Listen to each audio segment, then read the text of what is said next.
I don't know that we could really refer to it as a hobby, but I'll say that one of my hobbies is simply to spend time pondering, thinking, trying to actually get into the head of the apostles, get into their heads, to see what it was that they saw, to try to think the way they thought. And today's gospel is a perfect opportunity to do that. Especially this line, after they had encountered Jesus, this line that says they were incredulous for joy. They were still incredulous for joy. It's a weird word, incredulous. I don't know if you've ever gone deep in trying to figure out what is the definition even for this word incredulous. Is it related to the word incredible? It sounds like incredible. Is it the same? What's going on here? In fact, if you look at the translation from the Greek into most New Testament Bibles, they don't use the word incredulous. They simply use the word disbelieving, unbelieving. Or they simply could not believe what they were seeing. And yet, unbelieving for joy, or perhaps unbelieving with a certain sense of joy resonating through their bodies. It was amazing. It says that they were amazed. They were incredulous because they had seen something incredible. They recognized that this is not a ghost. What did Jesus say? For a ghost would not have flesh and bones.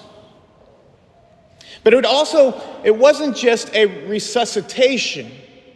It wasn't like Lazarus, who had just come back to life, but then would die again. No, this is something different. He just appeared in their midst. There he was.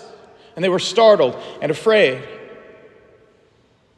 Incredulous, but incredulous while being filled in some strange way with joy. Coming to the realization that this which is unbelievable must be believed.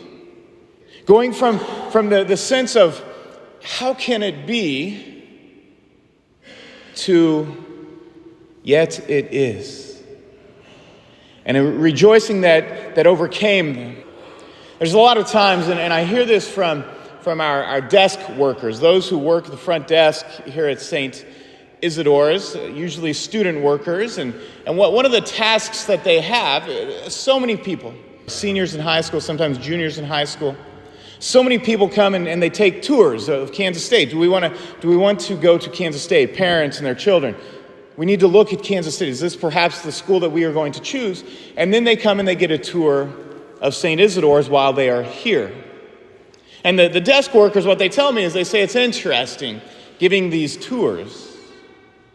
They say that the parents are asking a lot of questions, and many times the students are a touch disinterested.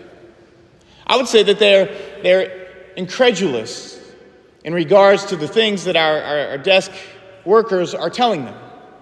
We have our desk workers trained to show them all of the different rooms throughout the Student Center, but also to speak of the great joy that exists in this place. The great joy that comes along with following Jesus Christ, with being his disciple. The great joy that is encompassed here at St. Isidore's.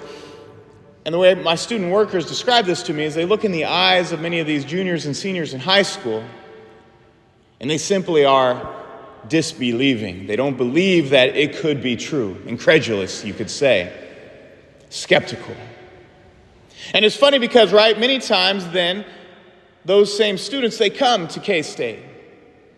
And they begin to live the life that the world provides for them once they are free of the chains of mom and dad. And they find that it is not exactly what they had hoped it would be. They are left empty. And many of them students then maybe remember that tour that they took when they were a junior or a senior in high school. Maybe they come by St. Isidore sometimes on the weekends, unless they've got a better opportunity. And they thought, maybe I'll give it a shot.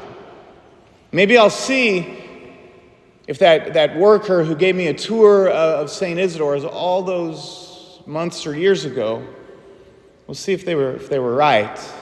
Still incredibly incredulous. How can this be so? This cannot be so, that a life with God can be the best life that one can live on earth. No way. No way.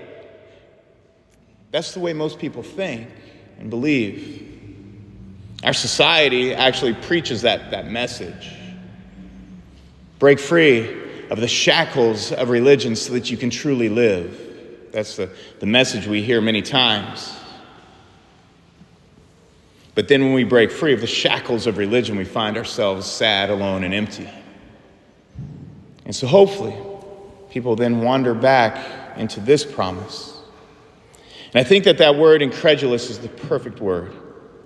Because once they get over the skepticism, and they say, let's give it a shot. And little by little, they encounter others, community, truth. This joy wells up from within. And they cannot believe it. You could even say, amazed is the word.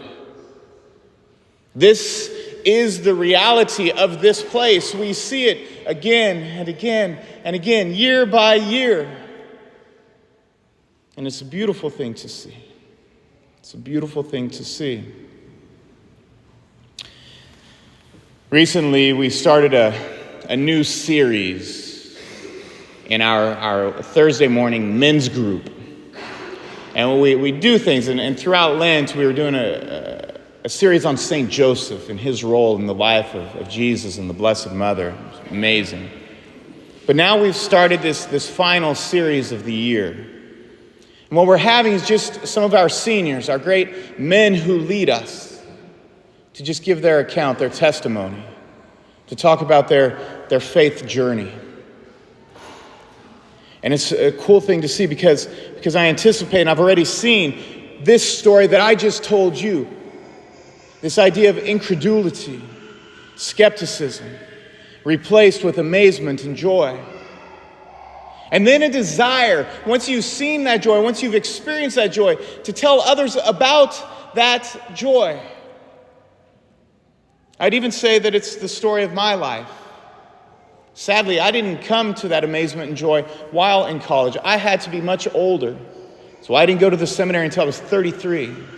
Praise God for the Catholic school here in town that had the right people in place to help set me in place when I had gone terribly astray, to say, yes, that emptiness that you feel, there's a better way. And we just want to tell the world about it. This past Thursday, a young man named Zach, here's what he said. He said a priest one time asked him the question and then told him, yes, it is true. The question, is your life a story worth telling? I said, Zach, of course your life is a story worth telling. And then the priest encouraged him. He says, just go to the chapel and thank God for having a plan for your life that is greater than you can ever even imagine. Thank God for having a plan for your life that is greater than you can ever even imagine. That's the same thing I want to say to all of you. It's the same thing that was experienced by the apostles that day. Oh, so this is not the end. He's risen. And in many ways, this is just the beginning. And they went out and they did amazing things because of the amazement that they felt in seeing the risen Lord. An entire world has come to know of Jesus Christ because of what they experienced. What about us? What about us? It's interesting because we only have this weekend, and then next weekend and the following, and then one more weekend before finals start. I've arrived at this point where for you seniors who are going to be leaving, I'm starting. You're going to hear me preaching. I'm going to be trying to send you out to change the world because that's what we need.